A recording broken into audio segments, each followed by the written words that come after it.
Working together to make Leon County safer. All in. All in. Woo! Welcome back to another episode of All In, the LCSO podcast, where we take you behind the scenes to meet the people, programs, and stories shaping the Leon County Sheriff's Office.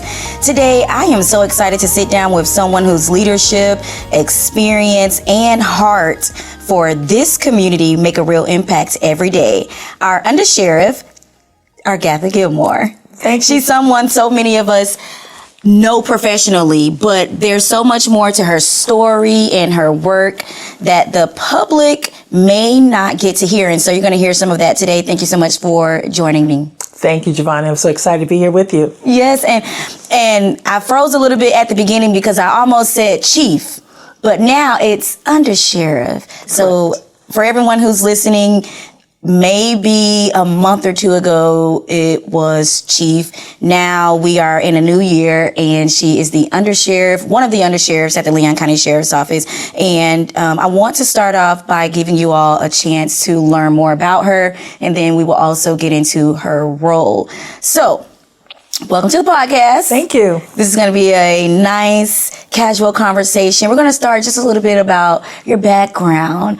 Who are you? Who named you? Where are you from? Oh, wow. That is so much, Javonni. And it's always exciting to be with you because you're contagious in your spirit and what you do for us in Leon County Sheriff's Office and for our community. So thank you for what you do.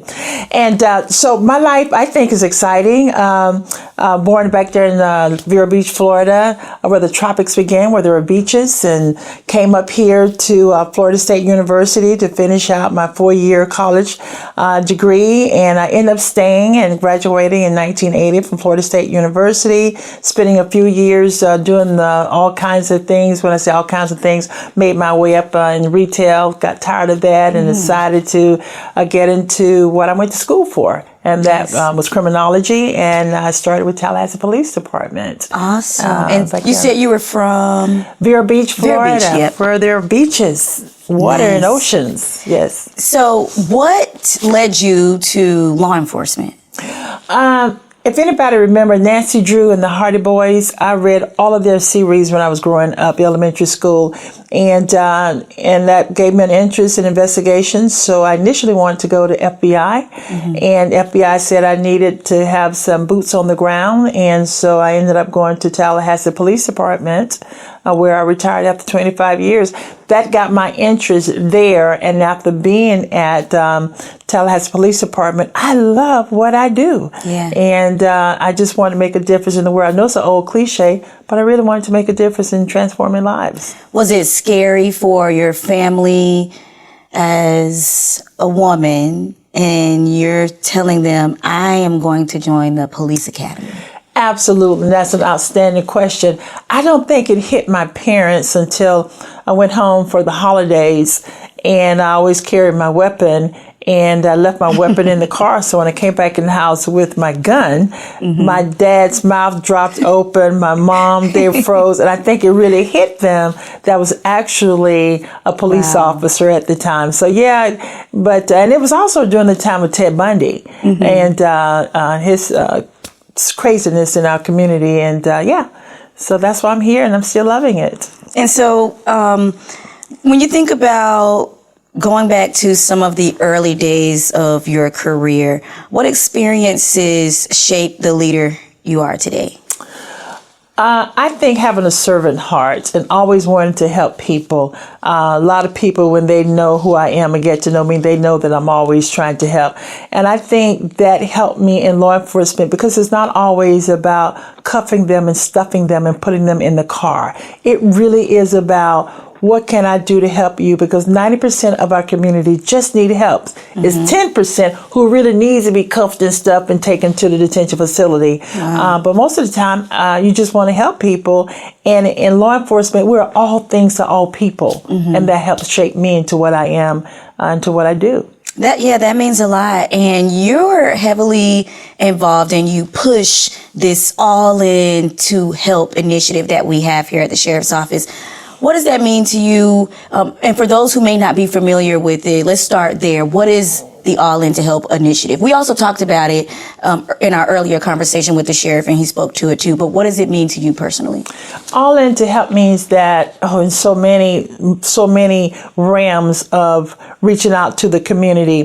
When we have the table of kindness, when we have the different community efforts and the many social programs that are out, and many nonprofit programs that are to help are out doing things. And what we have to do is all of us have to come together and to do an effort to make sure that we're meeting the needs of our community.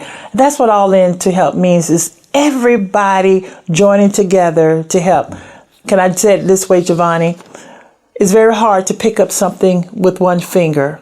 But if you take all 5 fingers on your hand, it's a better lift. And that's really what it means, All In to Help. It's just not one person. It's all 5 reaching down to help bring people up and to give them the resources that they need. I hope you don't mind if I use that. Oh, please do. Yeah, that was my first time hearing that, but I like that. You definitely can't pick a heart up with one hand. Now, Table of Kindness, you mentioned that. Talk to us about that. I've loved some of the Table of Kindness events that I was actually able to attend. And it is a very, I would say, unique way for the community at large and multiple denominations to come together for a good cause. Right. Javonni, you hit it. I'm telling you, coming together for a good cause. I couldn't have said that better. What started a lot of this is we had a father and a son in our detention facility at the same time who committed murder. Wow. In our community. In order to stop that generational issue, there are victims out there whose family has been impacted by this horrific crime.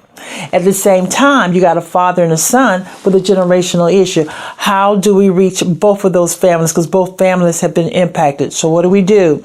We intentionally go out and find victims who've been impacted when someone have taken a member of their family by crime. And what we try to do is bring them to the table of our community and say, listen, we won't let you forget the name of your loved one. And so we dine together, and we're very intentional with our faith-based community coming together to help us to do that. Wow. And if I can say this, Javonni, real quick, yes. It really came from the Bible. It is when David said to Ziba, who is it in Saul's house that I can show kindness for the sake of his son?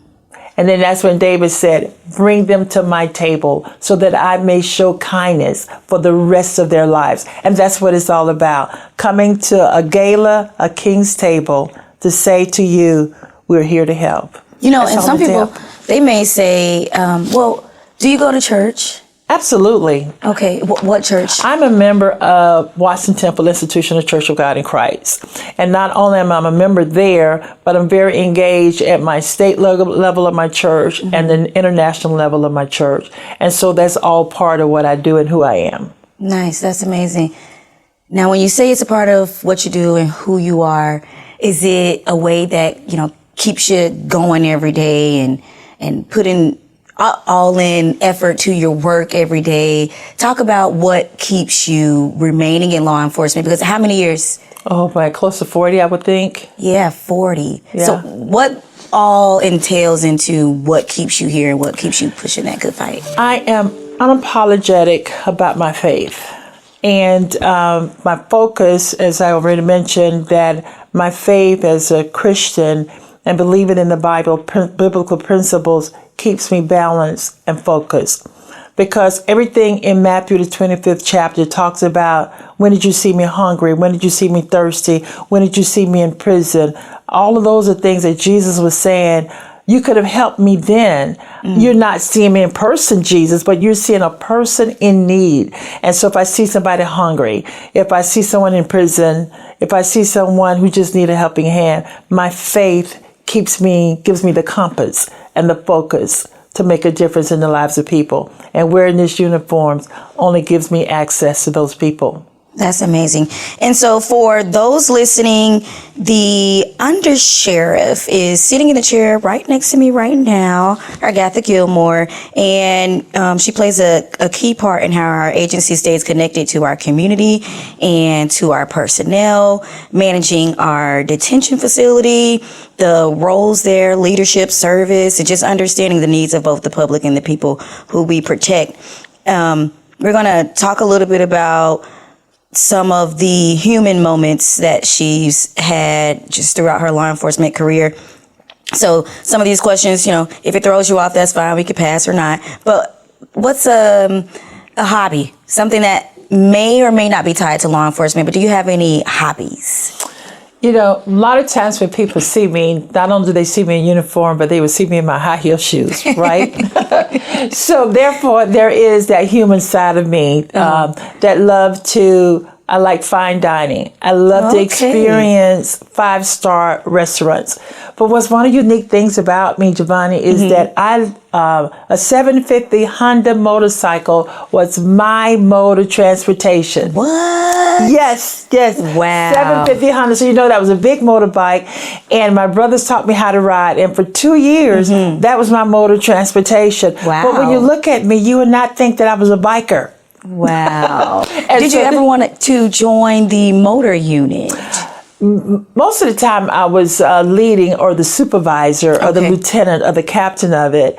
And so that helped me to ease that little joy that I had in riding a motorbike. But no, I didn't want to join. I just love riding the bike for fun. Nice. That's what I like to do. That's great. Yeah, so we just wanted to make sure that the audience had that chance to get to know just something they may not have known. And I did not know that, but that is a fun fact. Yes. All right, so back to some of your day-to-day things here at the Leon County Sheriff's Office.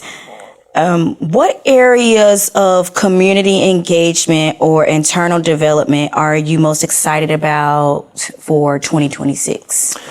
Well, as you know, Javonni, the sheriff just did a reorganization of our agency, and he appointed me to be over the Office of Corrections, Detention, Reentry, and Community Affairs. I am so excited to be doing that right now. Nice. Because one of the philosophies of our sheriff is about transforming lives.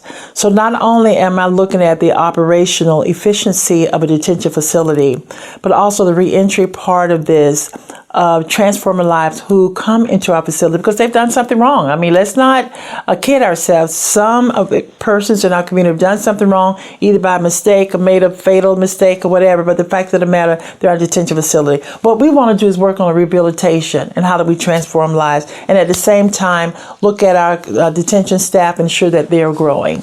And so that has been so exciting for me that we're looking at the excellency of our safety for our those who come into our facility, those visitors, and our community. And so I'm really excited about having that opportunity to do that. Sometimes some people, they overlook the individuals who are in a detention facility because they're thinking, oh, you've committed a crime. We're not going to pay attention to you anymore. How do you plan on changing that perspective? We have to prepare individuals who have messed up, whether intentionally or by mistake, that they will have a successful reintegration into our community. These are people's sons and daughters, husbands, wives, all of those make up our community. And so what we have to do is try to expand our partnerships with our local organizations that will help us to make sure that their lives will be transformed, and we're giving them resources, whether it's education, whether it's employment, whether it's counseling with conflict resolution. Javonni, if we can do that, then that we can make that person who have made whatever mistake they made, intentionally or not, when you get ready to go back into the community, we've done something to help to prepare you for that. And that's why that's critically important, because that's a person who needs help. And that's why we're here to do that. Awesome. This has been a wonderful conversation. And I know so many listeners are going to want you to come back and tell us more just about that process of not allowing for reentry to be considered after a person has done a crime, or, not saying that that person is a bad person, but they made a bad decision. And so what we probably will do is, for those of you who are listening, and we will do this for every episode, you can drop a comment, follow us, you can email us, and you can submit questions to the guest. And so once we get those questions, we will come back. She can answer some of those questions for you. This is just the beginning. This is a preview to what to expect, because it's a process. It's going to take some time, right? Right. And that's what we want, to have the community trust and the transparency of what we do. Because it's all about All In to help. It's about we're in this together. And if your questions or comments, suggestions can help us to make a better agency, a better detention facility, better community engagement, we would love to hear from you, because we're all in to help. And to do that, we need you to help us with this. Awesome. So before we close out this conversation, are there some things that you wanted to share that maybe I did not ask? Well, one last thing is that I did not share. I thought it was interesting that you used the word chief, because I was the chief of police for 12 years in the city of Lake City. So still appropriate. About that. Yeah, so that's why I said, no, it's okay.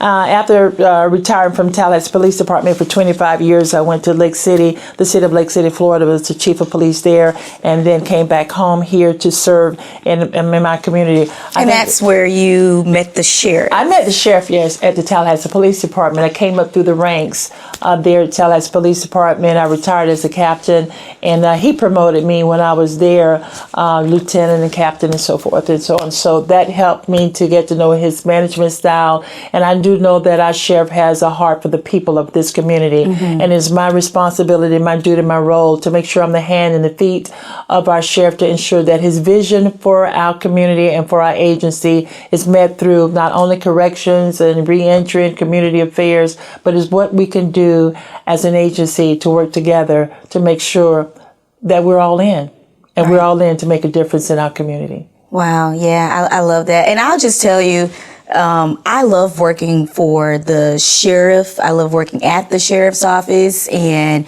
this is a group of individuals, and I'm saying group because, for the ones who I've already met, I would say there are 700 plus employees. Yes. Yeah. So of course, I haven't shaken hands with everyone, but for those who I have met, everybody seems to be all in with the community, and they love what they do. They respect the leadership here, and they care about the individuals on the job, off the job, with the uniform on, without the uniform on. So these are just great people to work with. And so I'm thankful for the conversation.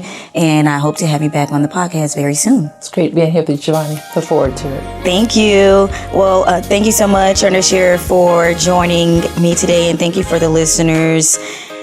Thank you for tuning in to the All In LCSO podcast. Make sure you subscribe and join us for our next conversation.